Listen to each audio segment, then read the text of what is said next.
As is the case every summer, major moves involving the top football clubs in the globe are expected to take place this summer, and there are already several rumours circulating about which players might be moving to different squads. Harry Kane of Tottenham Hotspur is one player who's been linked to potential transfer opportunities. He would command a hefty transfer fee, and if he was to leave, he'd be abandoning the team where he cut his teeth as a young man. Hello and welcome to Goalside. In today's video, we'll talk about 5 players who turned down transfers to a bigger club. If you like the video, don't forget to give it a thumbs up, subscribe to the channel, and turn on the post notifications. So without wasting any time, let's dive right into the video. 1. Steven Gerrard. Because he captained the team for more than a decade and guided them to victories in the 2006 FA Cup, the 2012 EFL Cup, and the 2005 UEFA Champions League, Steven Gerrard is remembered by Liverpool fans as one of the club's all-time legends. This is due to the fact that he led the team to victory in each of those competitions. The player's commitment to the Reds never appeared to fade, despite the fact that he was never able to get his hands on the Premier League title, the holy grail for the club. Despite this, the midfielder never seemed to show any signs of wavering dedication to the Reds.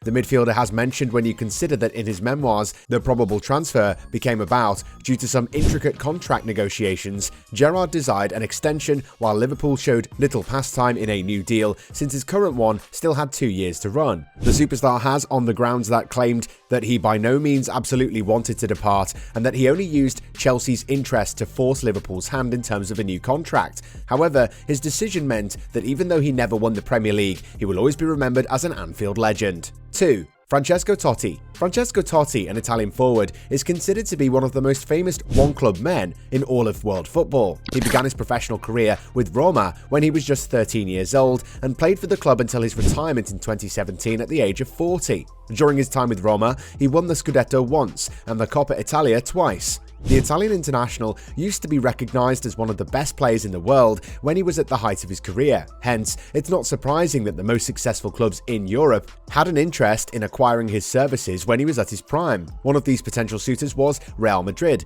who made an offer to acquire Totti in the summer of 2001, which was the pinnacle of the Galactico period for Los Blancos. At the time, Real Madrid was one of the most successful football teams in the world. At that time, the forward had recently won the Scudetto with Roma and was in the process of being honoured as the Italian Footballer of the Year by Serie A.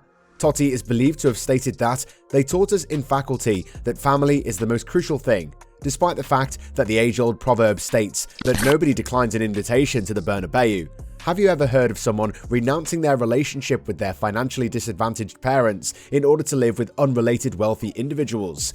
Totti has stated that when he would encounter some of the players from that Real Madrid side, they would label him crazy for rejecting the membership. Yet, he's never regretted his reluctance to transfer away from Roma. 3. Matt Le Tissier.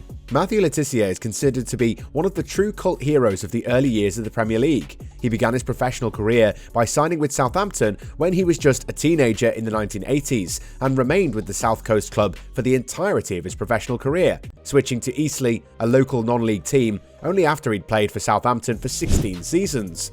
Over those years, Le Tissier played for the Saints and made a total of 540 appearances, during which he scored a total of 209 goals for the team. Many of these goals were spectacular and helped establish his outstanding reputation. The England international did come close to leaving Southampton on a couple of occasions, however, and it's tantalising to speculate what might have been if he had left the club when he was given the opportunity. In recent interviews, he's revealed that in 1990 he turned down a pass to play for Tottenham, a team that he had supported since he was a child. He chose to sign a new contract with the Saints instead of coming to an agreement with Terry Venables, who was the manager of Tottenham at the time. Le Tissier has stated that he turned down offers to Liverpool and Chelsea as well. He's famously quoted as saying that the busy lifestyle of London would not have suited him as well as the tranquil living on the South Coast did. 4. Alan Shearer. Alan Shearer, a legend in the Premier League, who still holds the record for the most goals scored in a season with 260, is well known for turning down a risk to be a part of Manchester United in the summertime of 1996, depending on who you believe, in preference to a transfer to his boyhood club, Newcastle United. And so it should hardly come as a shock to learn that the striker also became down an equally massive pass while he used to be taking part in for the Magpies.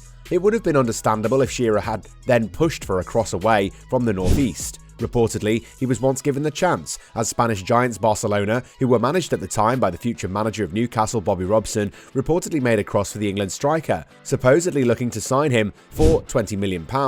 Shearer's desire to move away from the northeast was supported by the fact that he was once given the opportunity. Alan Shearer decided to remain at St James's Park, where he would go on to become the club's all-time record goalscorer with 206 goals scored in a total of 405 matches played there. 5. Jamie Vardy. Once Leicester City completed what is often regarded as the most remarkable comeback in the annals of English football by winning the Premier League during the 2015-16 campaign, it seemed like only a matter of time until the stronger teams began picking apart the title-winning group of the Foxes. It turned out that within a few months following Leicester's victory, midfielder N'Golo Kante was on his way to Chelsea for the price of £32 million, and superstar striker Jamie Vardy appeared to be all set to become a member of Arsenal. Reportedly, the England striker was concerned that Arsenal's playing style under Wenger wouldn't suit his own way of doing things, and he used to be pleased to attempt to construct on what Leicester had accomplished. However, he decided to sign with Leicester because he was pleased to try and build on what Leicester had accomplished. He went so far as to say that he had never truly had any interaction with Arsenal because he was with the England squad when the incident occurred. In the end, Vardy decided to stay with the Foxes and has continued to put the ball in the back of the net for them on a regular basis. Meanwhile, Arsenal supporters must have been left wondering what may have been had Vardy chosen a different team. What are your thoughts about these players? Also, don't forget to like and subscribe. See you soon with the next video. Thank you so much for watching.